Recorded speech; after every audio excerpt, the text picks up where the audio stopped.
There's no place to escape to. This is the last podcast. On the left. Side stories. From your glade. That's when the cannibalism started. Side stories. Yes.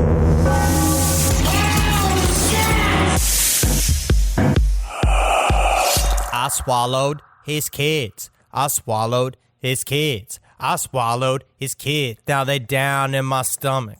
I swallowed his kids. This is the song that someone sent it to the Side Stories. Oh, that's a real song. Gmail.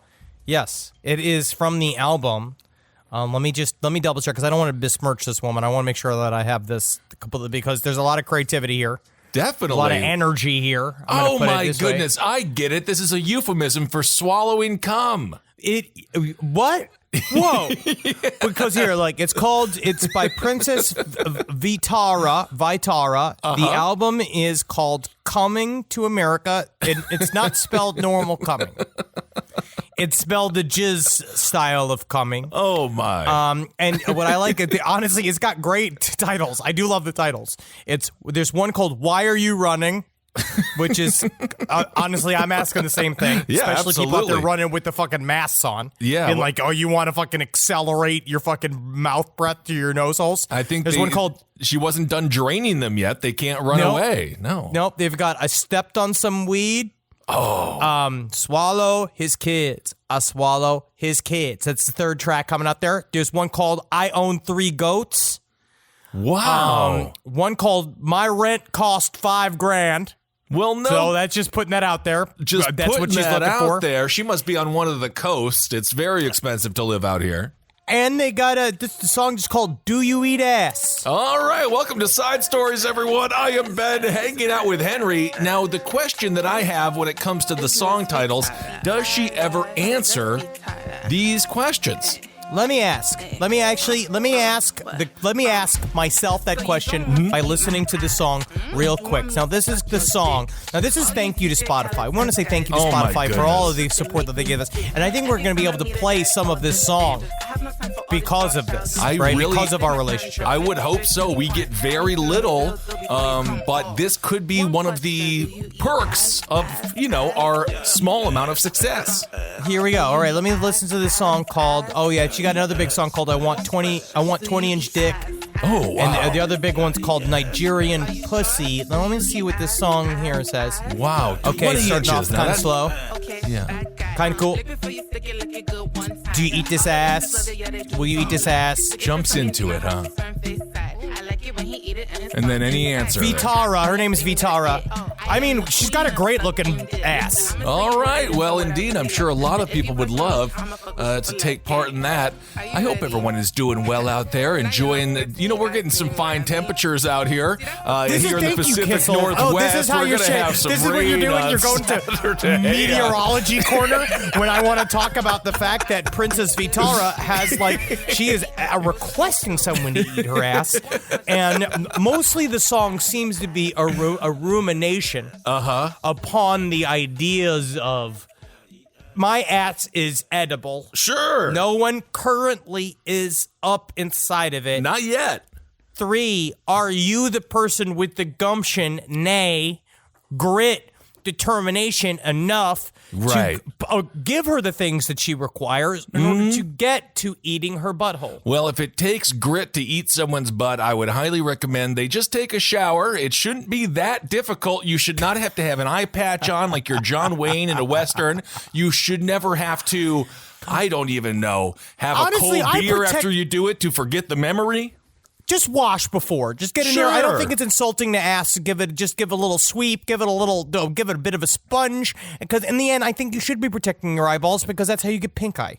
That is very true. A lot of pink eye caused from the butt. It seems to be.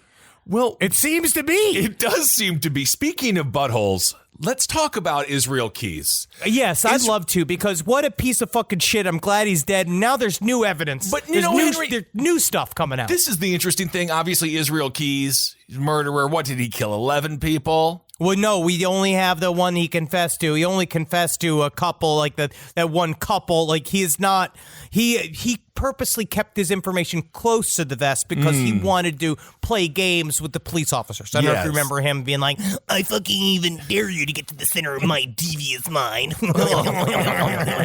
Yes, of course, he was the one with the murder kits around, things like that. Ultra douche. Kill caches, ultra douche.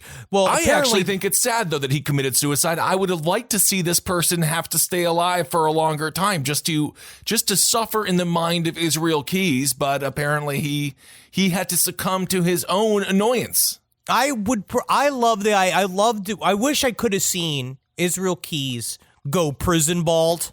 Oh, yeah. I think that people in prison go bald different, like they age different, they age harder. So a lot of times, like I would love to have seen him become like either super, super fat or very, very spindly. Sure. Those are the only two criminals that exist.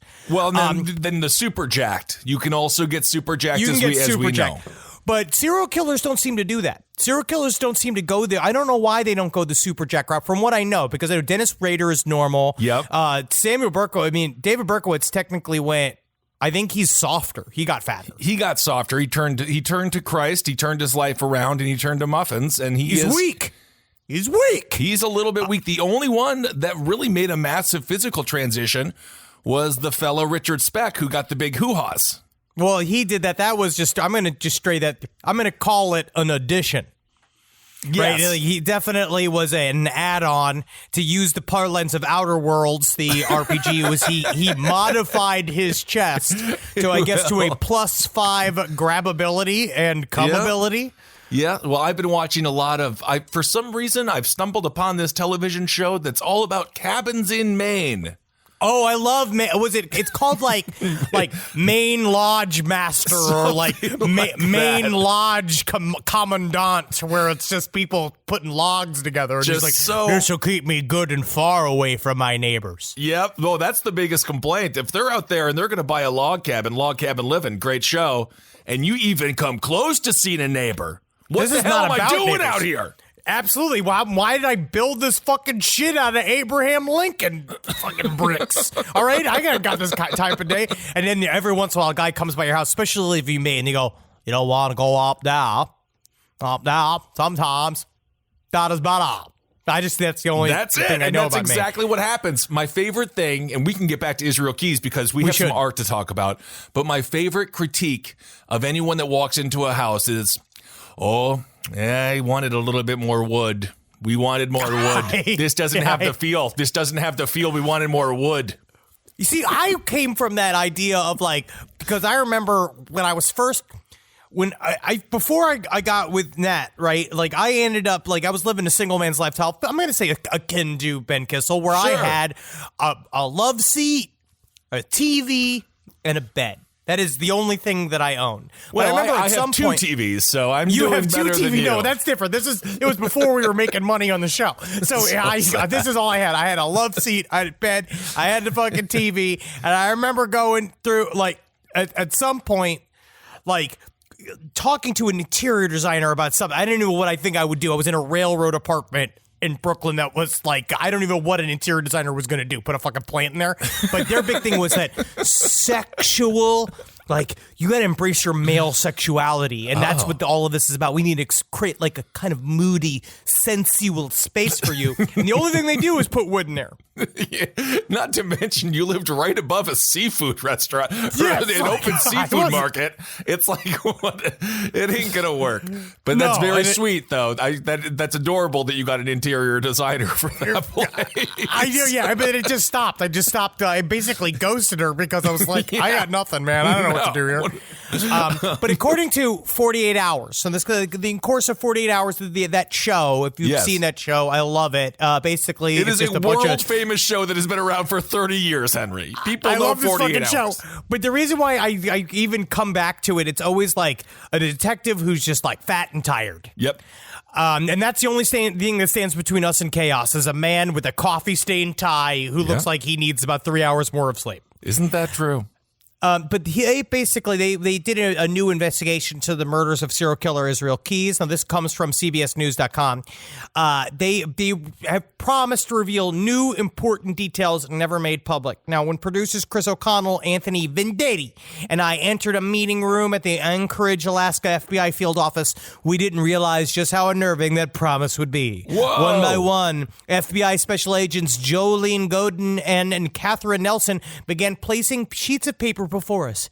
Each sheet featured a haunted, hand-painted image of a human skull. Whoa. With eyes looking back at us. The artist, Israel Keys. The paint he used, his own blood. Oh my goodness. He made 11 paintings, 11 skull paintings with his own blood, like the goth cliche douchebag that he is, which is why people are now speculating that he didn't kill that he killed more than previously thought, because I guess these are supposed to represent his victims, but in the mind of Israel Keys, it could just be the Pamela Anderson that he used to masturbate to when he watched Baywatch, and that worked her way in. That worked its way into being a painting.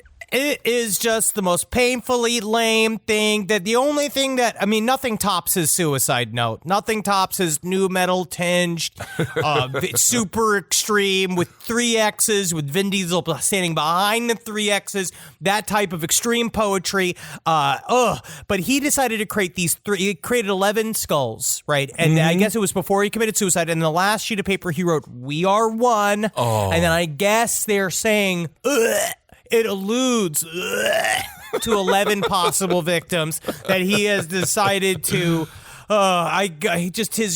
His dumb, curly-headed mystique that it's supposed to add to. I'm not going to sit here. Well, I am going to sit here, but I will protest any mocking of Vin Diesel. Yes, a background dancer turned a tough guy. That's what can happen in Hollywood. That's what can happen in Hollywood. There are no ding-dongs. There are no boobies, but it is XXX because it's a lot of action. And I have been watching a little bit of action films in the background as I stare at my dogs, and they're kind of fun. Did you see Bloodshot yet? No, I have not seen that. Although when I look in the mirror after a long night of drinking tequila alone, which I've got to curb, I see it in my eyes. I was thinking I wanted to watch it, but Natalie says, my thing is I have to secure sex first. And then I can watch Bloodshot, because Vin Diesel doesn't seem to do it for Nat. I think it's got something to do with his shoulders to neck to head ratio. This is a statement. Maybe it'll be controversial. I don't know. Mel Gibson will always do it. You put Braveheart on. No, Nat is not sexually attracted to Mel Gibson. But if you ask my mother still to be like, I just don't understand how they ever shot out the most sensational leading man that's ever been. And I was like, oh, it's Mom's, because he had a bunch of anti-Semitic shit and he called a cop sugar tits. And she's just like, you didn't think they didn't try to rape me every day when I worked at Domino's in the 70s? I was like, I know, Mom. I know. Things were different in the 60s and 70s. It sounds like it. Well, we all love freedom. Israel Keys obviously lost his freedom because he was so horrible at handling it. This is what he had to say once he started killing people randomly. He told an investigator, once I started, there was nothing else like it. So there you go. That's Israel Keys. He's a little artist. If you get a chance to take a look at these skulls, they suck. That's another problem. They're not even good skulls. It's just on a sheet of paper, and it's saw him doing it. No one stopped him. Him going, ow, ow. Oh, man, this is going to be so fucking gnarly. Everybody's going to see these skulls and be like, holy fucking shit, that guy's the devil. And meanwhile, he's just doing these, they all look like grays. They don't even look like fucking skulls. They look like alien heads. And then, just to be the perfect 13-year-old goth, he puts the upside down cross on all of their foreheads like it's a demonic Ash Wednesday. There's some fucking Tumblr bullshit. That's what this is. This is the scariest part of prison. Your roommate. When I think about prison, because I watch a lot of The Lockup, I know you do too, Henry. Yes. Your roommate, that's a crapshoot. I got pretty unlucky in college, and that's theoretically where good people go. I had one really good roommate. He had a Mustang. Cool. That was fun as hell. Sweet. And freshman year, he had a fucking killer ass car. That was super cool. But yeah, the other one used to come out when he was drunk, and he thought it was a funny thing to come out into the common area, pull down his pants, and pee on his feet. You know, I kind of like the second one better than the Mustang guy because it is pretty funny. It was a trick that he did, and it didn't make him super popular. But last I saw, he was married. I'm sure. You know what I mean? That's what happens. Just eventually, if someone will eventually go to you. It depends on just how lonely you allow the person you want to be with be. Sometimes you have to go for somebody who's super desperate just to speak with anybody. If your main thing is just to get married. I totally agree. I was watching Shark Tank because this is the premise of every single one of my sentences now is I was watching. I don't clarify if I had clothes on. Yeah, man, of course, because we are in the most boring time period on the face of the planet. There's nothing to talk about. We were talking about that. We did a big Zoom meetup this weekend that you missed. We all were like, oh, because Crystal's got better things to do. I was too depressed to Zoom because it's like masturbating. But sometimes you want to have sex with someone. And I can't look at all my friends and not be able to touch them. It's like going to the menu board at Mickey D's and not walking out with a McRib. You know what though? I'm 60% of masturbating, but you know what? At the same time, 60% of the time it works every time. Okay. But we were talking about, it's like, well, what do we do? How do we talk about all the things we're up to? It's like, I could sit and talk to you all about this week's episode of Last Podcast on the Left, which Nat is thrilled with. I mean, she gets it already. And then half the other room are people already working on the show.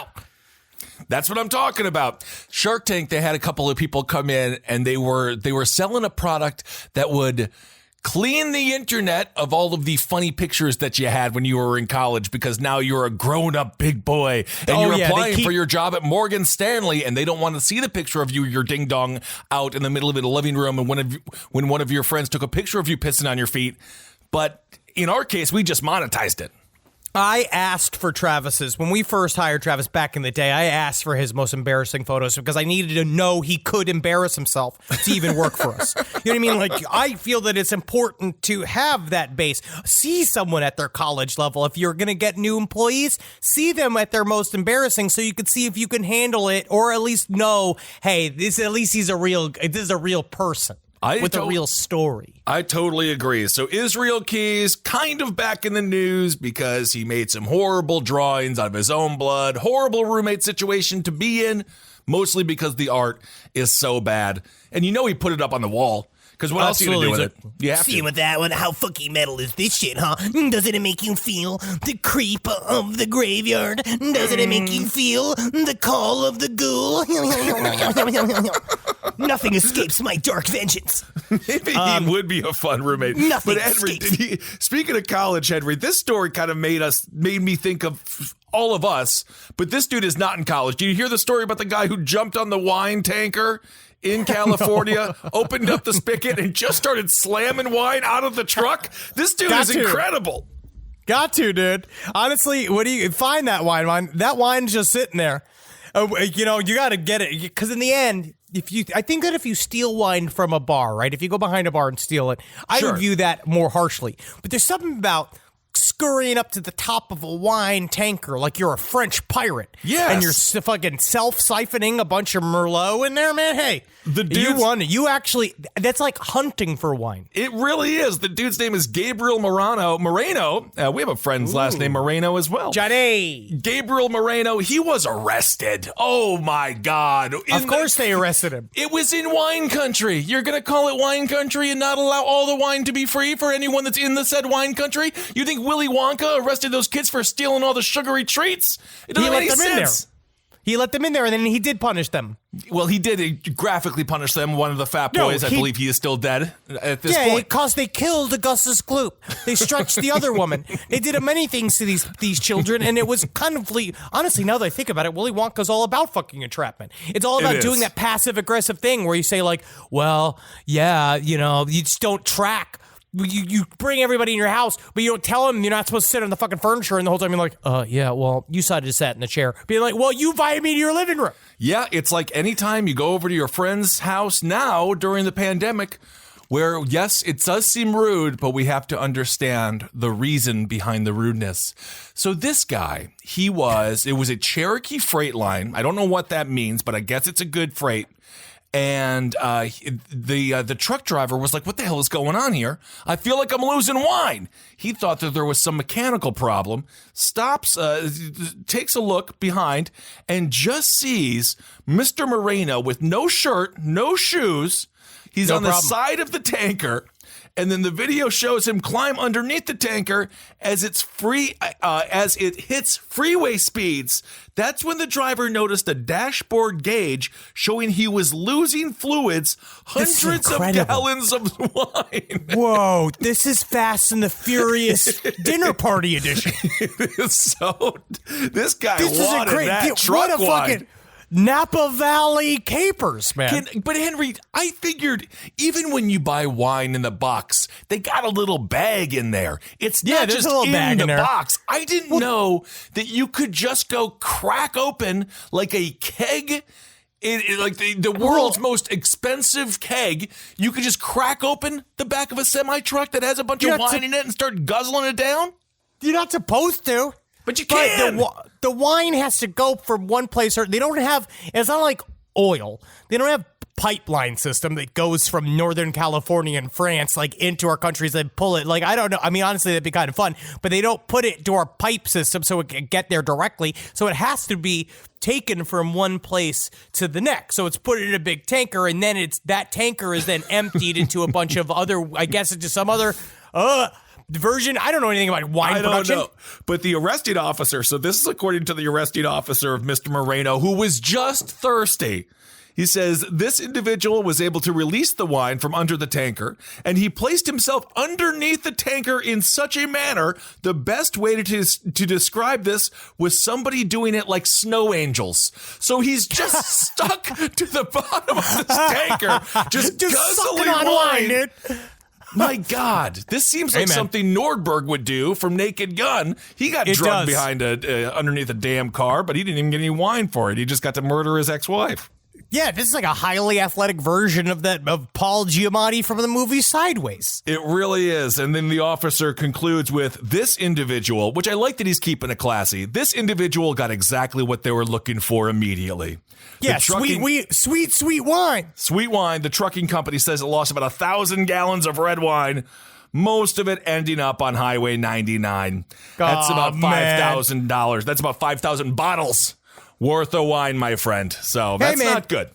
This could have been some form of very intense quarantine scavenger hunt. Sure. They said, I bet you can't drink wine out of a wine truck. And the guy's like, fucking, you've never met a Moreno.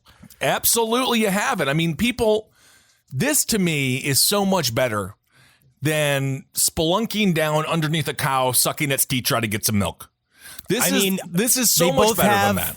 They both have their pluses and minuses. One is that, yes, you're strapped to the moving tanker underneath a moving on a highway going speed limit speeds, right? Sure. Yeah, that's very dangerous. But the other one, you're up to your fucking shoulders in cow shit. Yeah. You're like crawling through a bunch of cow shit to get under get to the teat. What did Marcus call them? Not the breasts. Marcus called it something else. Oh, I'm not sure. It's do like call the tube. Yeah, they call it something weird on the farm. And it's like the breast. I don't know what goes on in Modesto, but according to the cop here, he also says, I've listened to thousands and thousands of calls. He says, this one's up there. It's got to be top 10. But don't you think top 10? That's very boring. That's a very boring town. Because it is just drinking wine out of a truck. Anybody can do it if the truck is parked. It's more exciting that he was on the go.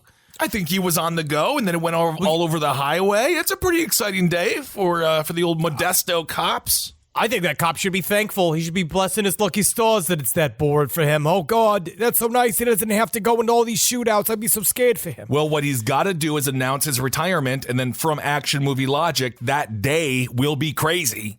Yes, then he stops a serial killer. I do want to do a couple of updates as well. Number one, the Halifax Examiner coming in hot. Coming in hot with a little bit of more information about the Nova Scotia shooter that happened April 19th. Guy, they in this article they name him. They just name him as GW. So I'll do the same. He dressed as a Mountie. He shot 22 people. Horrible. One of the worst mass shootings led to an assault weapon ban. Oh, they got on that Canada. Very quickly over there. Yeah, very, Up very there. fast. May 1st, immediately, my birthday. And then now, according to the Halifax Examiner, they had someone that formerly was a neighbor to GW who went on to describe him. And I don't want to, this is intense. Uh-oh. And this is some new material. She went on to describe him as, he was an asshole. Apparently he was an asshole. Apparently he beat his wife quite a bit. He wasn't, there's a lot of people saying that, this guy was kind of a regular dude who was like kind of a staple to their little town, which was known to the little town of Portapique. But apparently he beat the shit out of his wife. This is according to this one woman, and he also he threatened them many times. In the most Canadian way, made them move just by driving in front of their house, getting out of the car, and staring at them at their home for up to 30 minutes at a time, and then leaving. And eventually said, "We gotta get out of here." Well, you can go pop him in the nose real quick, too. Just be like, what do you want? Why are you out here? Nope, Stop staring at me, Michael Myers. Very Canadian. They were afraid inside of their homes. They just moved, huh? Well, I guess the guy was very dangerous, so. He would show them their weapons, and apparently they tried several times to call the Mounties on him for some of his illegal weapons, and no one really ever followed up because they basically said, he's a good guy. You know, I always feel good when we hear stories about these serial killers, in this case, a horrible mass shooter in GW, named GW, I guess those are his initials. I'm happy that he was an asshole because I hate when you hear, just a nice, normal person. I don't even know what that means anymore. Are. And I'm beginning to think that people might just not be able to gauge what normal means. Like, normal is not just like, he never said a word. He just mowed his lawn 3 times a week. He took his garbage out like everyone else. Never said hello, never said anything. It's like, that doesn't mean he's normal. I just feel like we don't understand what normal is. I assume you're doing crimes.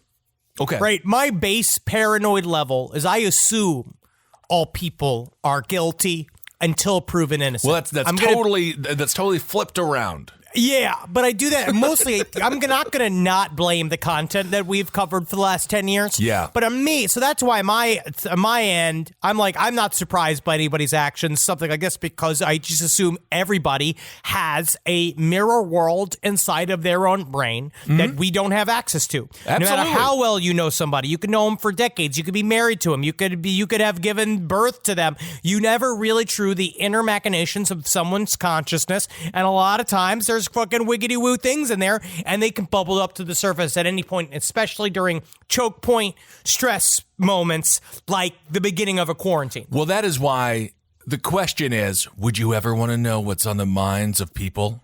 No. I don't want to know what they're thinking. I can't take all of the insults. I don't like the insults that they express to me.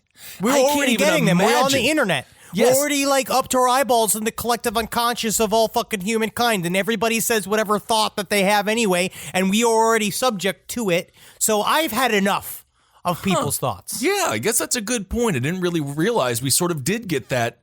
We did get that superpower, didn't we? We can see into the minds of the many. Turns out not a lot of people need to have their minds explored too much. But that's things also the other way around. People then believe. It almost creates another sense of kind of complacency about the human mind. That actually maybe what I'm saying is actually indicative of a problem. Where I assume now that I've seen so many things that maybe it would make me less curious to get to know someone. It would definitely put up a bit of a wall if I meet someone and I know them only through social media before. But I have social media friends. Difficult. I have social media friends. People I met through social media then became my friends. That does happen. Of course it does. Another update. I actually got some really good information about funeral homes after we talked about the massive pileup of bodies that are happening in New York funeral homes. I didn't realize this was going to hit a nerve with some people. Well, it's because it's a fairly misunderstood business. Yeah. And I feel like that I think that there are people that are flawed within the funeral home business, and I think that there are people that take advantage of it. I mean, I think that we don't, who knows? But if you look up, I forgot that we spoke with Caitlin Doty several years ago, who runs she wrote a book called Smoke Gets in Your Eyes, From Here to Eternity. She is a funeral home owner and a mortician, and runs a YouTube page called Ask a Mortician, which is the user Order of the Good Death. And there's a really good explanation for these types of backups of bodies. And obviously we are in a very high point for bodies, especially in New York City. It's a body boom. It's a body boom. I am going to still say it sucks. The situation sucks, and and who knows how it can be remedied. But Ask a Mortician has some really good information on the subject that I was not fully privy to, and now that I know, I find it to be interesting because it's state by state. Certain people get paid for bodies by the state and some don't. Sometimes they have to hunt that cash down. So saying someone's hoarding bodies for money is actually probably not true, because a lot of times you have to go after the families for the money. And then you're putting yourself in a situation where if you have a body that's been sitting there, if you obviously don't have the cash to already do some fancy outside funeral from what you're doing right now, because right now they're just trying to cremate bodies as fast as humanly possible. Right. And they're trying to cancel all services, all mortician services, all funeral home services, which is really, really tough. It's making all these bodies build up because you have a right to say, hey, I want a funeral, which means, I want to be able to have these final goodbye to my family member, which means your family member is going to have to sit on ice. Put them on ice. But it requires infrastructure. And if you don't already have the infrastructure, it's all mess. Well, that's the strangest thing about my deli now. They've actually just started putting the corpses in the refrigerator section right near the Bud Lights. And I say, hello, Tim. Hello, Wendy. And you go in there. And I'm just happy that my grocery store got a side hustle going. I also started watching a documentary. So I had seen this a little while ago, but when we bring up the things that people are in love with objects, there's a thing called objectum sexuality, or what they call OSs, or objectum sexuals, people that are attracted to objects.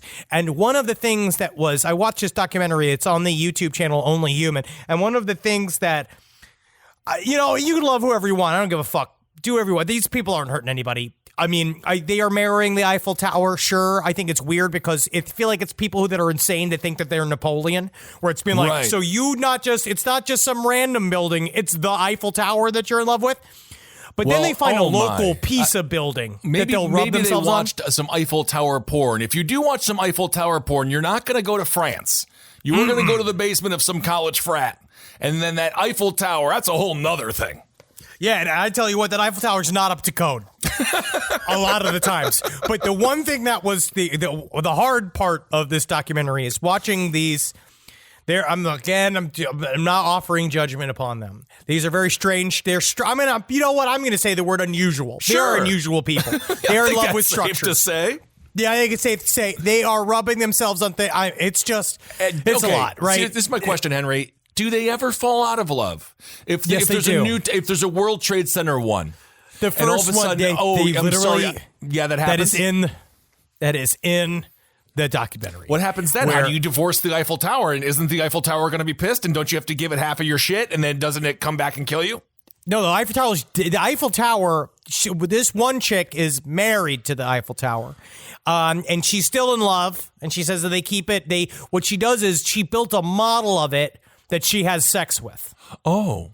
And she puts it inside, I imagine. But she says it's more consensual. It's more like there's foreplay. And she kind of masturbates while touching it, right? It's like a whole thing. It's very, very intense. It's a lot. This woman was a professional archer. That's what happened. She was trying to date a man. She ended up falling in love with his bow versus him. What? She took on the bow. She fucks the bow. her and the beau actually go on to win many championships, but then they break up, and then she has to go and redo with her coach, right? She's got this archery coach who's just looking a little tired, and they are trying. She refused to get the trophy. She won third place trophy in this archery competition, and she refuses to go get it because she can't handle the bad memories of what it was like to used to be in love with her beau. Wait, hold on. So somebody got broken up with, not for another person, but for an object, and then how do you deal with that? Suicide. Guess. No, I don't know. Is that an Israel Keys moment where you say, uh-oh, time to die? Or do you say, thank God she's not having sex with my best friend? That would have led to a whole bunch of more emotions. I guess if they want to have sex with a beau, you just got to do whatever they want. I can't be a beau, so you have to. They can do whatever they want. If that's what you want to do, I don't give a shit. But yes, would I be thankful that my buddy's not dating that person anymore or trying to date that person anymore? I'd be like, well, I think he dodged a bullet here because she had some, what I would say, unreasonable expectations. So then Henry, so watching this, what would I notice? I'm walking down the street. Would I notice? And this woman's carrying a bow. I'd be like, okay, that's kind of weird. But she kisses it. She does. She holds it. She sleeps with it in her bed. But now they're broken up. Now these are full objects. The one thing that really kind of it just made me twitch, and I think it's because of this time period, was the woman, the main woman, she's now in a newfound love relationship with the Golden Gate Bridge. And she goes to the Golden Gate Bridge, and she's just like, I just love to be around it. The sensuality makes me feel heard, it makes me feel seen. But she's going up to the handrails and all these areas and she's just fucking licking them. She's licking and kissing them and rubbing herself on it. And then another woman, she meets up with another person, another OS. They go to New York, which is the OS capital of the world, apparently. So Kissel, look out for them. I will, yeah. They say there's just so many objects. They say it's like a strip club for them, where it's just eye candy everywhere. I am extremely jealous that they can experience reality like this. Yes, absolutely. It seems to be a more innocent way to view life. But she goes up to, they've all been deeply traumatized. I'm not going to say that it's not the Golden Gate Bridge. Yeah, they've all had bad pasts. Everything has been bad. Things have been bad have happened to both of them. Sure. But the woman goes up to the Empire State Building because now she has been enamored with the Empire State Building, right? It looks like a huge cock. And the other woman goes to her, she's like, I'm going to let you guys be alone. You guys need some alone time together. This is the Empire State Building. It's like 3 o'clock in the afternoon in New York City, right? And so she goes up to the building and she starts being like, I can't believe I'm so happy that we're finally together. This is a man that's doing this or a woman that loves they are only women, it seems to be. According to this documentary, I think that it's a kind of an older documentary. They're saying there's only 40 of these people that identify as OS and that are also and they're all women apparently. Okay. But she goes up to the Empire State Building. Security guard comes past and it's like, can you please leave? And she's just like, 1 second. Just one last second. And she starts French kissing the outside of the building. It's like very intimately kissing it. But I give big props to the security guard because he comes up and he goes, are you finished? Are you finished? Please, please go. That's very nice. Please go. Very, very nice. And then she left, but then she's like, yeah, that security guard read me to riot act back there, like trying to commiserate with the other woman, like, yeah, they don't understand our love. They don't understand. And I was like, honestly, he let you kiss it for you're 45 seconds. He let you kiss it for almost a full minute. Wow. And that's a lot. And I want to say, he technically gave you a lot of room. I think that's safe to say. Most security guards, they maybe you get one lick. You get one lick, but then once you start going in like a deer on a salt block, we gotta call it here because we got people coming in. We got meetings happening. She was all lipping that like she might have been one of the purveyors of Princess Veritas' open-ended business in her backside, because it looked like she was eating the Empire State Building's asshole. Well, I think that's the exhaust, isn't it, up top? The World Trade Center one, I will say, that's a babe on the street. The World Trade Center one is that's a pretty hot building right there. I guess so. Are you about to fuck this thing? No, it won't have me. Do they give attributes? So like the Golden Gate Bridge. When I think of the Golden Gate Bridge, I'm like, that's a straight up killer. Golden Gate Sure. Bridge is actually, it's a very dangerous bridge. So It kills people. It kills people. There's a great documentary called The Bridge. Check it out if you kind of want to be depressed and also realize that some people commit suicide and then their family members aren't sad about it. Because there's one it's girl they brutal. cover in that where It they're makes just like, me want to play. It's such a It's sad. like, That is Jesus. a sad documentary. So Golden Gate Bridge, or like they'll be like, oh, that's the bad boy, or like, do they break it Yeah, down they like do a it's little bit. K-pop bands? The woman that was in love with her beau, the archer woman who was in love with her beau, said stuff like, "He's handsome and he knows it." Which is interesting. It is a very interesting way to live. She was molested her whole life. Throughout the So whole they go ostracism. into the backstory of They do a little bit, but it's highly fascinating. Yes. The brain can house so many ideas. it can. Some good, some not so good, and in this case, as long as they're happy, can you be happy though? Don't you at some point? Don't you need it? Don't you need a hug? I don't know. Maybe it's just me. We're more extroverted people though, so maybe they don't need it. I love human contact, but these people have been, I think a lot of it has to do with being burned by humankind. Or they Right. believe that they have been sufficiently burned by humankind that they switch to objects. But to them, they never say the word it because she's like, that means it's inanimate. Well, but it doesn't. Ma'am. These I'm not people going to live- argue with her. I'm not going to argue They with her. live in an X-rated Beauty and the Beast. And Yeah. I want to say that it's, I mean, you know, I remember being weirdly kind of attracted to the French duster. Of course. Well, that was by design, and let's not get into the cabinet.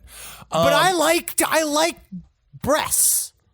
And when I Yeah. see like a thing, I mean, I'm not to be too controversial, but I like breasts. And my thing is that even if you put a big pair of great naturals on a building, Well, I don't think they I'm could gonna have be a hard at that time. point. If they were natural, then you got to find the woman that you took them off of, and you're probably going to be charged with murder, or at the very Yeah. least, a unwarranted double mastectomy that no one wants to go through. Nothing is like a surprise double mastectomy to really ruin a quilt group. Well, speaking of surprises, so that would make for an interesting conversation at the quilt group. Maybe. Blop, blop, blop, blop, blop, blop, blop. Oh my! Speaking of surprises, we had Mother's Day. Did you call your mother this past weekend, Henry? I want to. I wonder if I can even do this. I think that our people will be mad. But my mom, I found, because it was difficult to get the flowers. I wanted to get her flowers right during quarantine. Yes. So I went and I got her. I got her flowers from a place, and she was like, "I want you to talk about it on the show." And I don't know if I should, but they did such a good job. They made my mom cry. It was a Okay, place yeah, called talk about Floral it. Impressions in Tampa that made, and I had she was like, "You wouldn't believe the cavalcade of flowers that they left," and it was just a celebration of what it's like to be a mother. And then, Henry Thomas, we watched the comedy show for the nurses, and we laughed and laughed, and I was just like, that's great. I wish I could watch comedy. That's very nice. What was the name of it again? Floral Impressions in Tampa. They did a really good job. And she said that when my mom called the head of the florist to say, what a good job you did. And she's like, this is the first time anyone's ever called with a compliment. Well, that was really sweet. I just Venmoed my parents some money because that's how we communicate love. But that's very, very nice. This son, not so nice to his mother. No, this is the opposite. We're going to Beijing, China. So police in northern China, they have arrested a man. Why did they arrest him? Well, turns out his mother, who is half paralyzed, he doesn't like her anymore. Nope. Put her in a wheelbarrow. The son put her in a wheelbarrow. He just put her straight up in a GD wheelbarrow. GD wheelbarrow. In a wheelbarrow, and kind of barreled her out to the cemetery, where evidently there was just an open plot. I guess they just have those. Sure. Dumped her in there. 3 days later, they found her. She was quite upset, but she was It's a alive. miracle. Yes. It's Jesus. Jesus is back. That's right. The man's wife told police her husband carried his mother away in a wheelbarrow on May 2nd. When she failed to return 3 days later, police were informed, and the man was placed in detention. A rescuer said despite the woman's ordeal, she was faintly calling for help as she was freed, according to the police. But it sounds like he didn't. I mean, I'm not really certain what the track is here or how to take the story because number one, I feel like he could have buried her a lot deeper. Well, if you I wanted don't think, once you drop the mother off, I think you probably put some dirt on her. I mean, I can't imagine. She's still going like, help, I'm alive, help. And you're just like, shut up. We're just ignoring you. We're ignoring you. Scoop. Because in the end, in my mind, I think that you'd want to probably, I'm not trying to give this man advice, but you kind of want to like kill the woman first. Well, that would be the logical way to do it. I think he was just like, throw mama from the train. He was just so upset with his mother after years and years and years of taking care of her. Harold. Owen loves his mama. So according to the public assistance and according to a source, China has horrible public assistance, especially in the poor rural areas.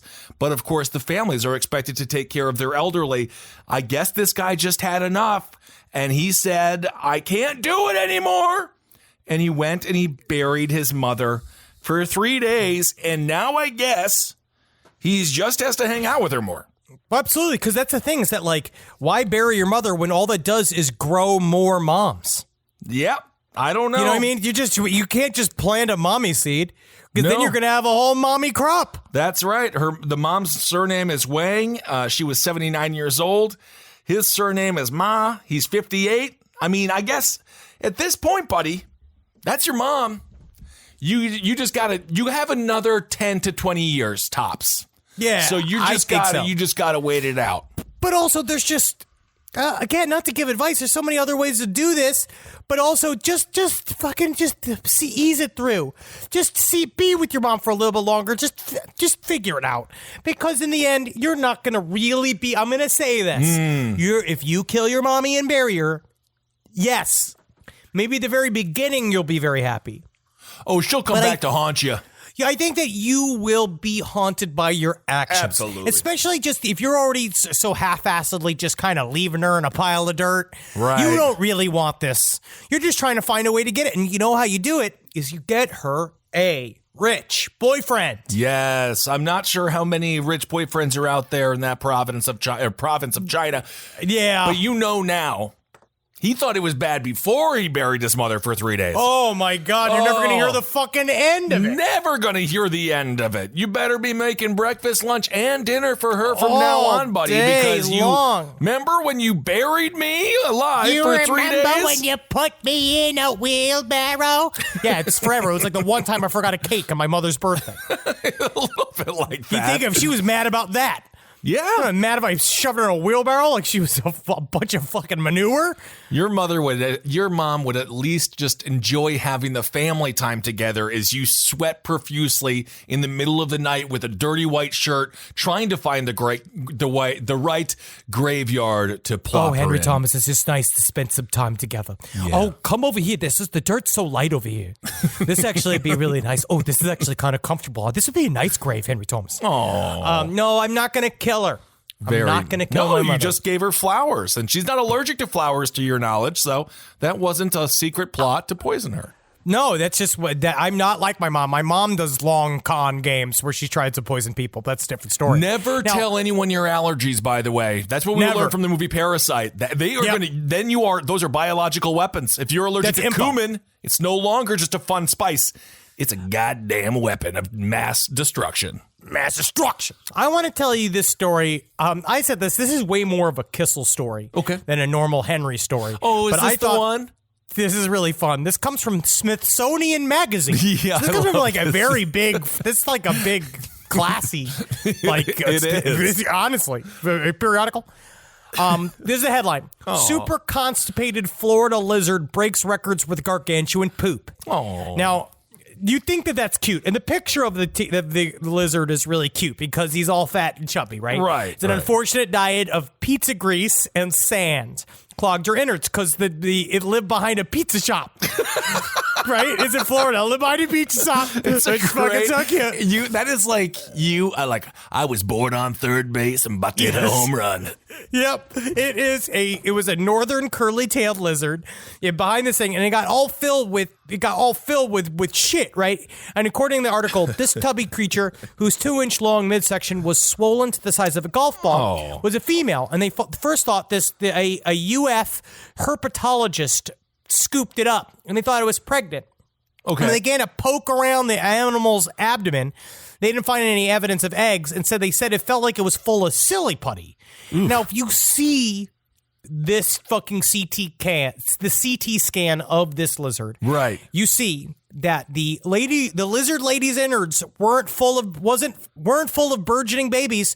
They were instead bursting with poop. 22 grams that filled a third of the poor creature's entire body volume, but 80% of its total weight.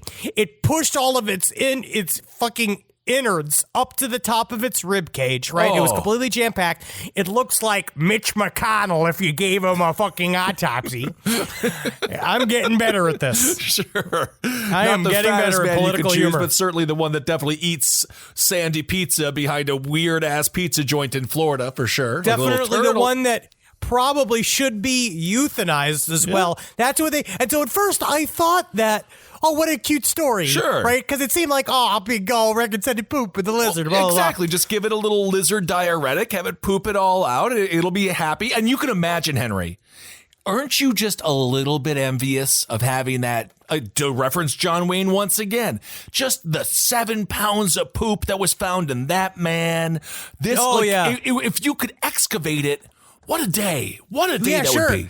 Yeah, but to get it out of this fucking lizard, they had to kill it and cut it open. Oh. It's the saddest thing in the world. It was is just sad. Jam-packed full of shit. In this article, they show the aftermath of what Henry just said. They cut open its little belly, and it is a dark poop, not a healthy poop.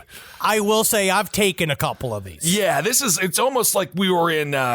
It's almost like when we were in Dublin, Ireland, and we had Guinness for 4 days straight, and there's just black. Yeah. I mean, sometimes that's how it happens. If you've had a bunch of whiskey and a bunch of blood sausage, like we did this is literally what my shit looked like for 3 days in Ireland. Yeah. If you look at this northern curly tail, apparently they're native to the Bahamas and the Cayman Islands, and now they're an invasive species in Florida. But they'll eat anything. But man, I tell you what, it may have killed him, but this little fucker was living life like he died and lived the same way as James Gandolfini. Absolutely. I was just going to say, Tony Soprano living the dream behind a pizza joint. My question is, they got this lizard that may have been stepped on and killed, ran over and killed. No one would ever know it existed. Nope. We don't have the best health care in the world right now. Sure. They got this lizard. Yep. A scan, like they just got him to the lizard hospital. They tested him for COVID. They gave him his diabetes medication for free. Yeah, he had the best health care. He had better health care than my fucking parents. It's unbelievable. And if you run this pizza place, what's more invasive, the lizards or these researchers just hanging out like they want to get an extra slice that you had to throw away because you can't legally sell it because you're not Joe Exotic? These people What is going on behind this pizza place? They're lizard curious. All right, they're lizard curious. They are looking at lizards with a different They are looking at lizards the way that one woman was looking at the Golden Gate Bridge. That we just don't have that type of interest. I mean, if I was the manager, I'd be like, all right, Stu, it's your second day here at Lloyd's Pizza. Go shoo all the archaeologists and go shoo all the lizard people away. Keep the lizards. Just get rid of the people. I love the lizards. Yeah. Anyway, poor lizard. This is a lesson to you, though. Don't have sand, pizza, and other greasy things because evidently it congeals inside the tummy. And then you can't. Well, you can get that because you can get that. You can get the gout. Yeah. Don't eat sand, y'all. Don't eat sand, y'all. And according to the wonderful, informative documentary Plandemic, sand is where the cure is for COVID. But don't eat it. It's don't. Don't eat it. Don't eat it. Well, speaking of food, let's do Hero of the Week.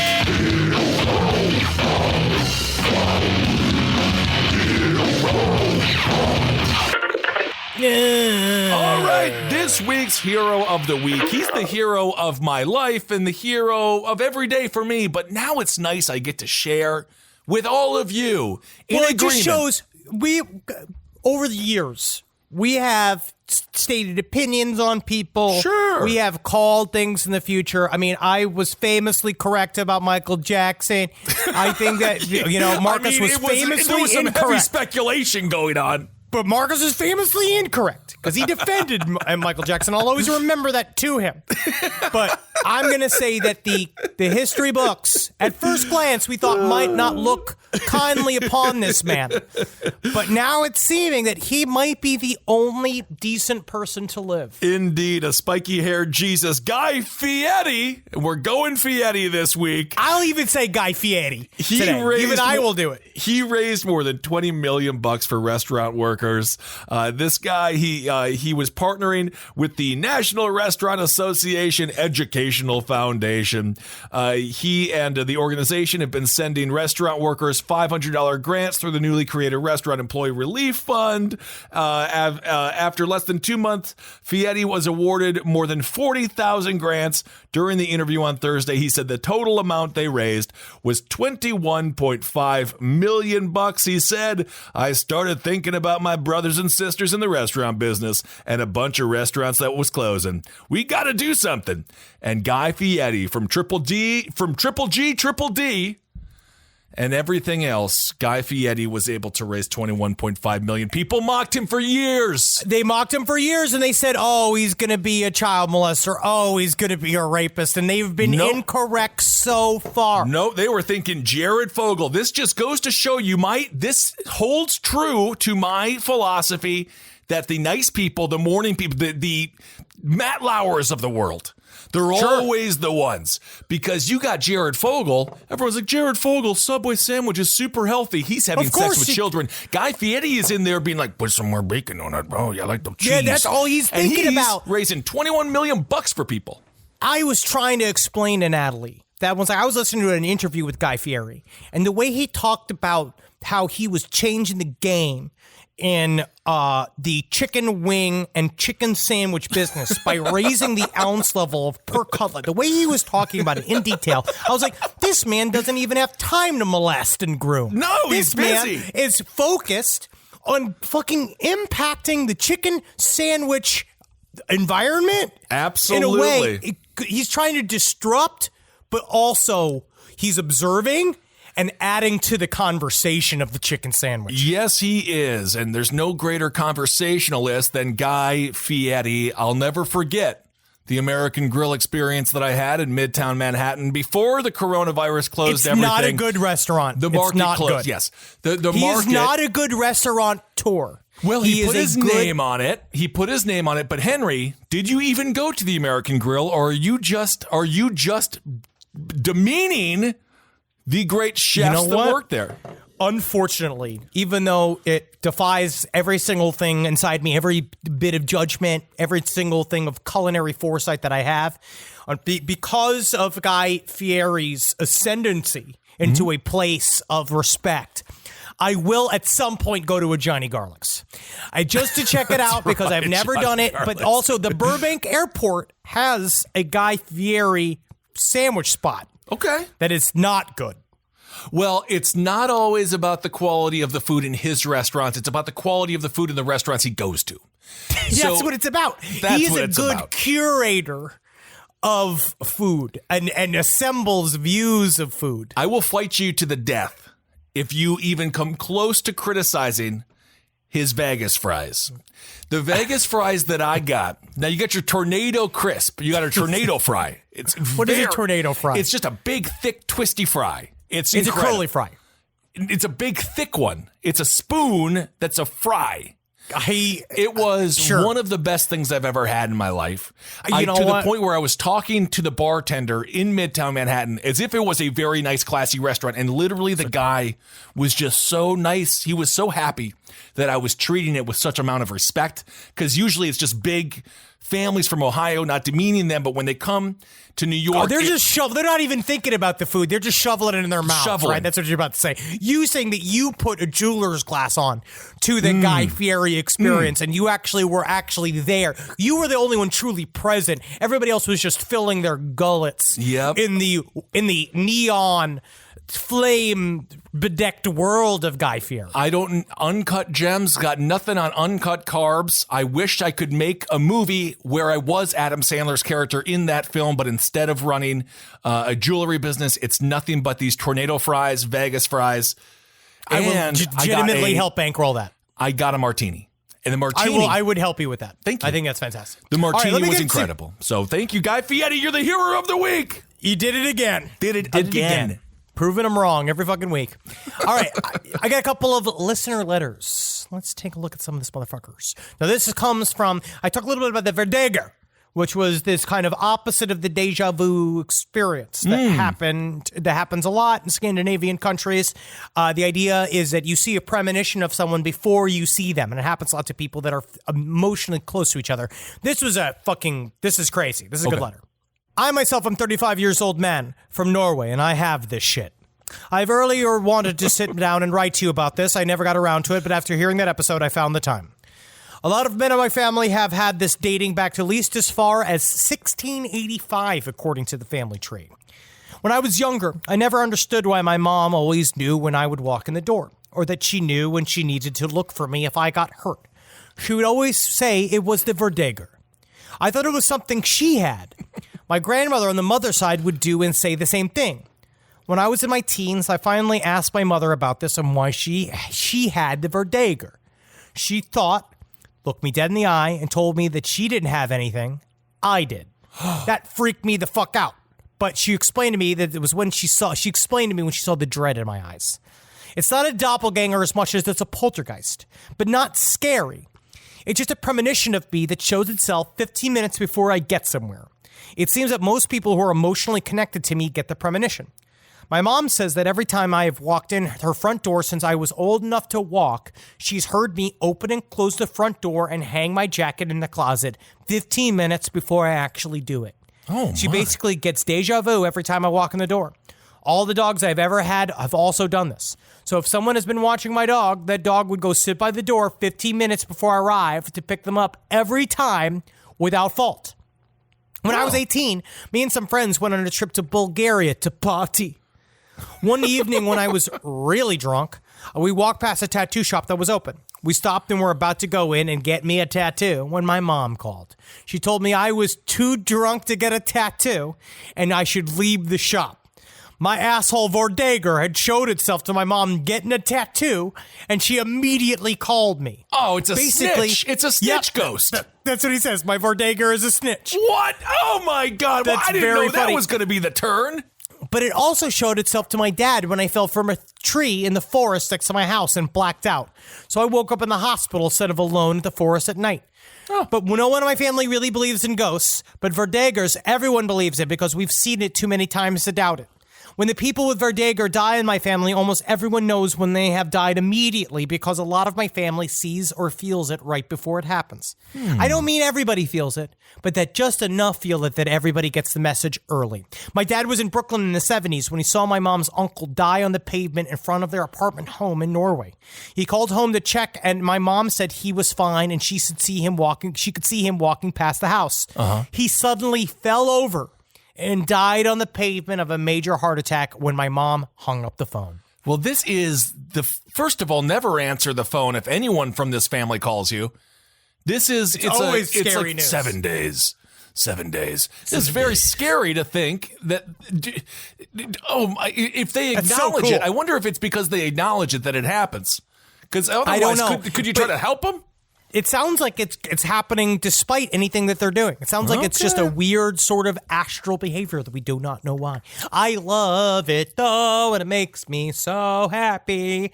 But here's this next story. Oh, Henry, hold on a second. I'm getting a vision of you in 15 minutes from now. You're going to take a huge dump. It's going to be a perfect dump. Yeah. Thank God, because I've been waiting on this dump. It's coming. All right, so here we go. This is a funny story that shows that sometimes things are creepy, but they may not be, there's a surprise in here. Okay. So about 20 years ago, I was about 20. I was living in a rural farm cottage in the middle of nowhere by myself. I'd gone to bed one Saturday night about midnight, and from memory, I think I was lying in bed half asleep, half considering molesting myself. Molest? Suddenly, the phone starts ringing, so I don't get out of bed so I get out of bed naked, and I go out and I answer the phone. There's no one there. No dial tone, no one speaking. Just wondering what was going on, I hear this cackling female giggle come from my bedroom. I put the phone down and rush back to my room, and it's empty. I do check under the bed. No clue what's going on. Thinking I was just going to get back in bed. The phone rings again. I go out and answer it. Thinking I should put some pants on. Again, there's no one there. Okay. I hang up.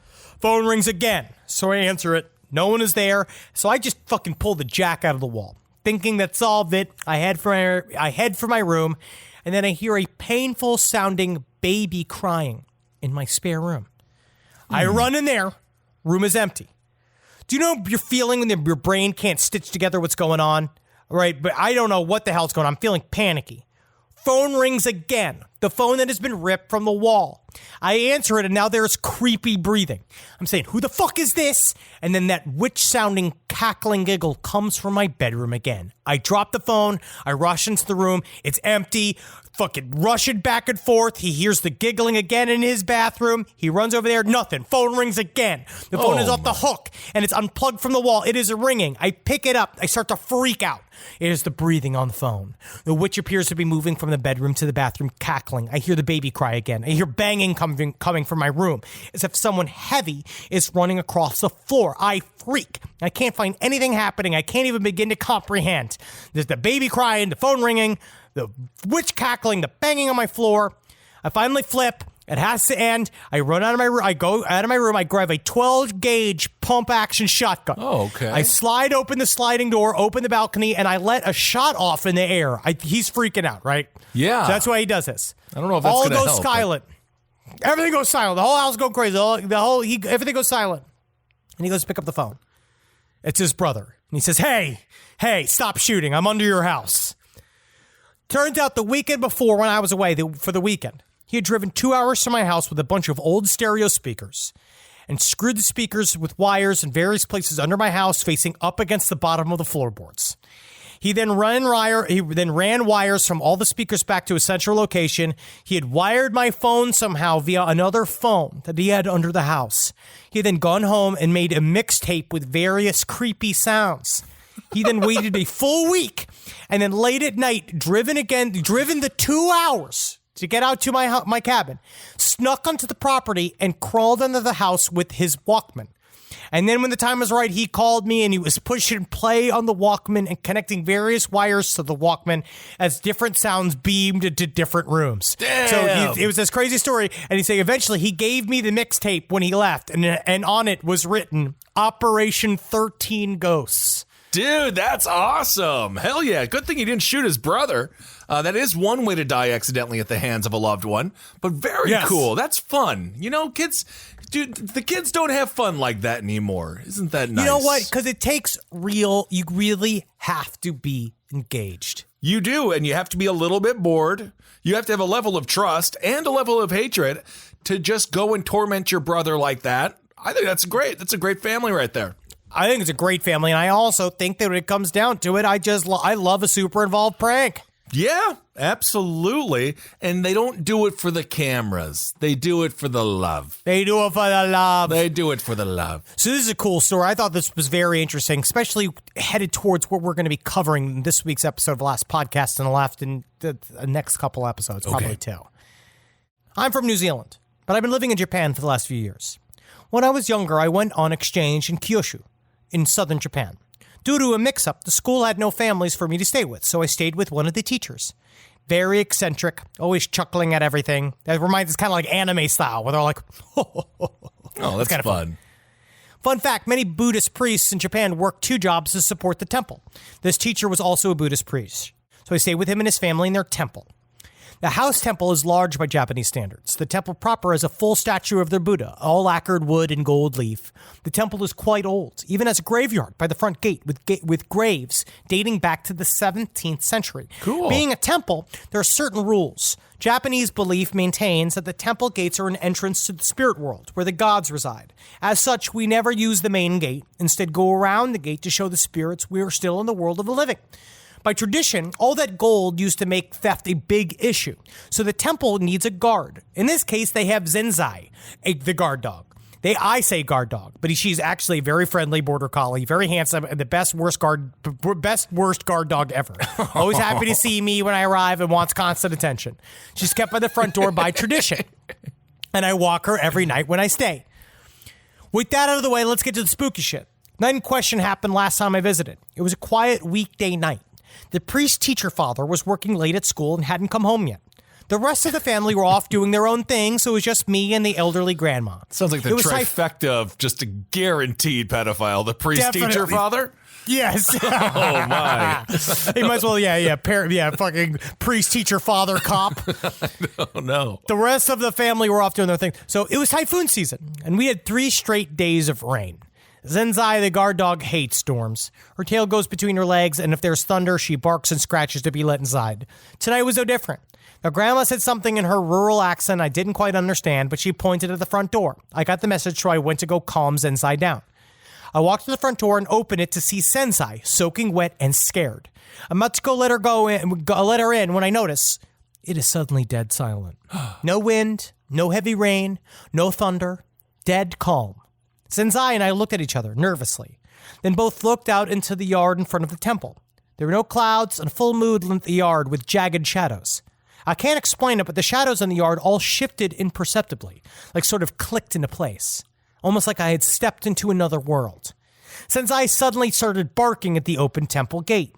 The hairs on my neck stood up, and my spine tingled like someone had poured ice down my back. I felt it too. Something was there. I watched a blob of shadow by the gate move and shift and slide across the yard, up to the temple steps and around the pillar in front of where I stood, maybe 10 feet from me.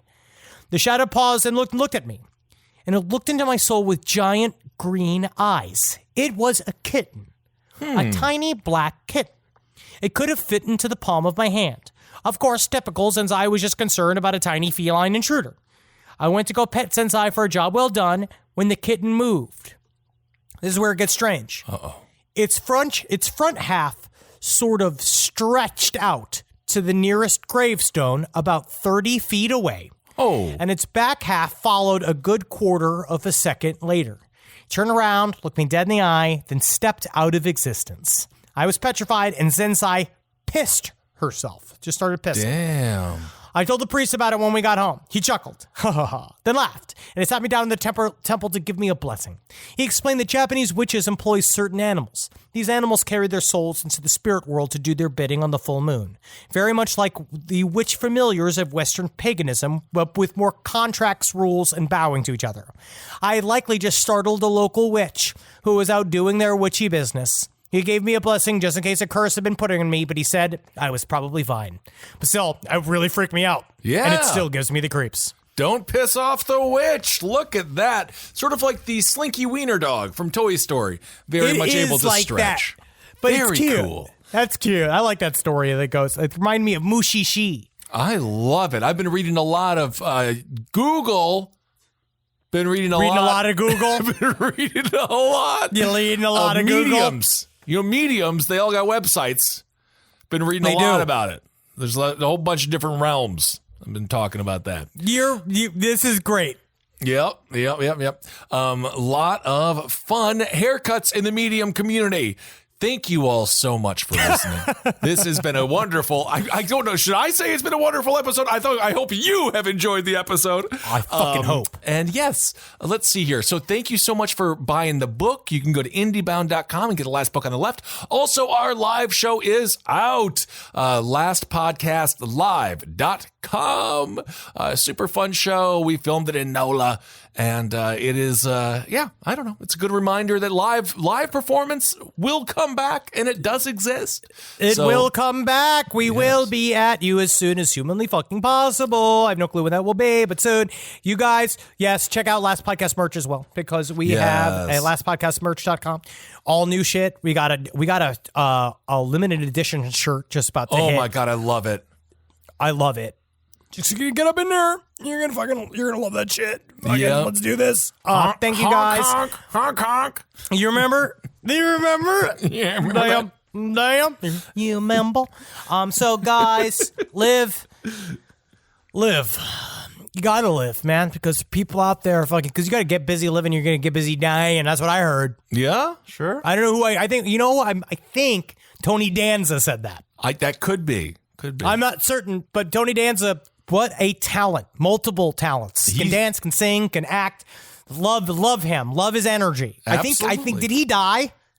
Tony Danza, I don't believe so. I We'll don't find think out. So. I hope not. I don't think Someone will tell us. You gotta laugh. You know what's a good time to laugh is out here on the streets during the quarantine. If you're walking around, people are a little bit more unhinged than normal, especially in Los Angeles. And so when a really good way to deflect, I've found, if someone says something like crazy to you, you go, you're right about that one, buddy. That's a honestly great technique. Always agree, engage, agree, move. Disengage, right? Yep. Disengage, love the piece of disengaging from someone you're scared of on the street. Yeah. Just how nice it is to get away from the weird, because nowadays it's a lot of people in bandanas, and I was robbed by people with bandanas, so sometimes it creeps me out. But I'm now learning to accept them and love them too, and know they're just trying to hide their face from reality. Well, perhaps so they can't be facially recognized by all these cameras that are going up on a regular basis. We didn't even talk about the robot dogs yet. The war is beginning, folks, so don't forget that when it comes to the war against the machines. That's why I'm on your side, robots. I know. I'm not sure if they want you, but you are giving them your full support, full-throated support coming from Henry Zabrowski. That's it. No matter what someone tells you. Oh, yeah, go. Never thought of it that way. Give them a shot. Let them get a shot. Then you get on out of there. All right, everyone. Thank you so much for listening to the show. Hail yourselves. Hail Satan. Magustalations. Hail me. Oh, Henry, I'm getting a premonition. You died on the toilet. No, yeah, I knew it's all over. Yeah, it's cool. This show is made possible by listeners like you. Thanks to our ad sponsors. You can support our shows by supporting them. For more shows like the one you just listened to, go to lastpodcastnetwork.com.